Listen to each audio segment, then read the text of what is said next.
Hey everyone, it's Rob at the Retro Gamer. I have three catalogs I wanted to show you today.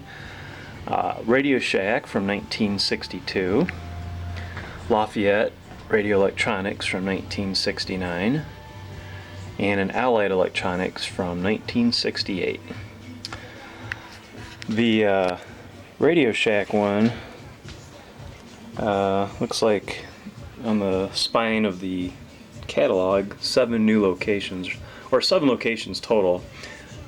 When I worked there back in the 80s and 90s, I think they were close to 5,000 locations. And as many of you probably have heard, they did go bankrupt, and I think Allied Wireless or some type of wireless company did purchase the assets and some of the stores. They did close quite a few. But I noticed when I was in one of the Radio Shacks lately, there was I mentioned this in an earlier video, the Tandy name came back, and they've got some Tandy mice, which is, Tandy was the parent company of Radio Shack for a while, and they actually manufactured computers back during the Tandy Radio Shack days, TRS-80, in the 80s, and then in the 90s before they stopped doing their PC production.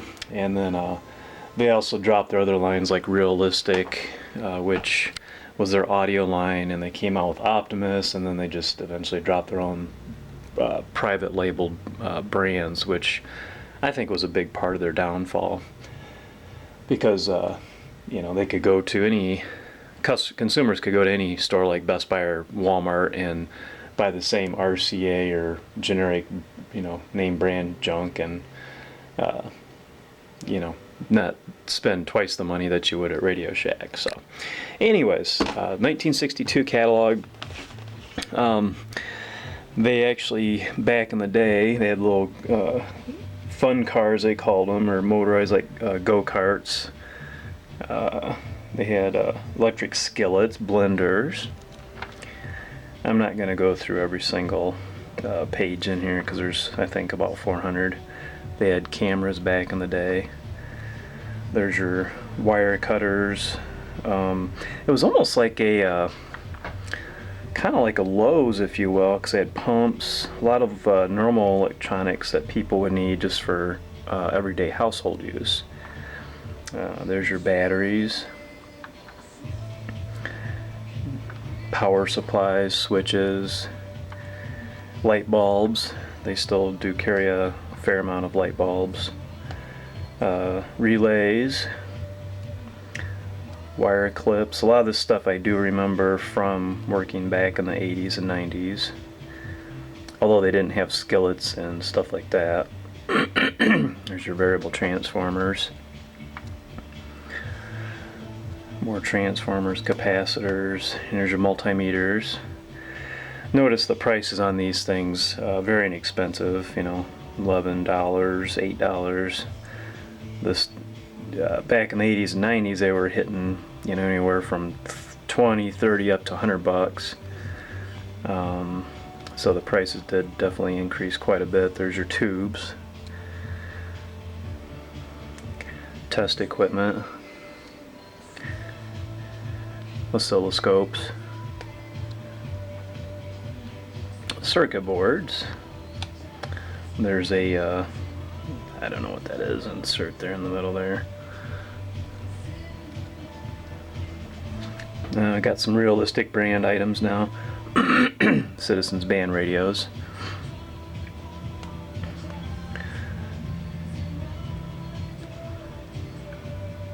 Outdoor, indoor antennas for TV reception. Those were actually pretty big back in the day, even when I worked there. Headphones, speakers, replacement. There's your Realistic brand. Turntables, public access PA equipment, PA systems, intercoms. Those were kind of big back in the day, I guess, when you didn't want to run up and down the stairs to get your parents, or they didn't want to yell at you. They used intercoms back in the day. tone arms for turntables. Oddly, you could replace the entire tone arm. Nowadays, if you do have a turntable, it's pretty much just the stylus. More turntables. There's your console stereos that were pretty cool back in the day, where they were basically made out of wood. You'd have the turntables and AM/FM radios inside. These guys right here, those are pretty neat. Remember my parents and grandparents had those. Sound was pretty decent.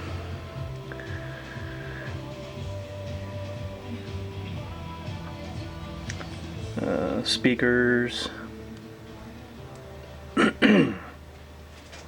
tuners and amplifiers, again mostly tube. I don't know if solid state stuff was even really mainstream back in that. There's your reel-to-reel tape players, reel-to-reel, more stylus, turntables. So turntables are definitely a big part of the audio scene back in the day. I mean, they didn't have tape decks or 8-track. I don't even think back in at that point. Speakers, audio was definitely a big portion of their catalog here. And nowadays everything's been, you know, pretty much moved down to iPhone or tablet, and you know, little bitty Bose speakers, which, you know, they sound okay, but organs, those were pretty classic back in the day. I remember in the 70s, you know, sometimes you go to a friend's house and they'd have an organ. Looks like they must have had LPs, maybe? Looks like records, yeah. Music, huh? Interesting. So,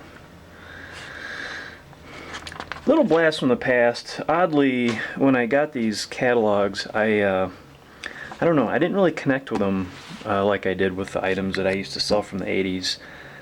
I'm not sure why. Maybe because this was before I was even born, but I don't know. I think we do tend to connect with those things that we kind of grow up with and we surround ourselves with. Very cool to see the history of it, but just didn't really resonate too much with me. The Lafayette Catalog, you know, I went through all three, and they're pretty much, I don't want to say the same, but there's some microscopes. I'm not sure of the difference between the different companies, but even the catalogs, the layout and everything seem very similar between all three, so I'm not going to go through the rest of them here as slowly as I did the Radio Shack, because again, you know, it's a lot of the same items. I didn't really see anything. There's an airplane, model airplane. Nothing really stood out that much different from one to the other. There's some guitars, I guess a little bit higher end PA amps, more guitars, drums, so I guess the Radio Shack didn't have that. I must have overlooked those before. Car radios, I don't remember seeing that in the Radio Shack, but Radio Shack when I worked there definitely was, car radios was a big portion of the sales at that point. A lot of cars at the time had a AM only radio, so you could actually install a separate underdash FM converter or shortwave radio converter that would generally tie into the speaker system of your existing car radio, the AM radio that was in the cars at the time. So, reel-to-reel, again, very popular back in the day. I would actually say, seems like the Lafayette one has a few more items as far as just inventory and stuff. There's the Allied electronics, oscilloscopes, meters, turntables, TV antennas. There's your wires again. So again, I must think that all three of these companies offered very similar items as far as what they sold. So I would imagine they must have been competitors at the time. There's your tools, soldering irons, shop vacs, saws and drills, a little bit more like on the Radio Shack side. There's your AM, FM radios for your cars, microphones, walkie-talkies, antennas, CB radios. Those were 23 channels. CBs when I sold them at Radio Shack were 40 channels. There's your movie projectors. I don't remember seeing those in the other two. Guitars again.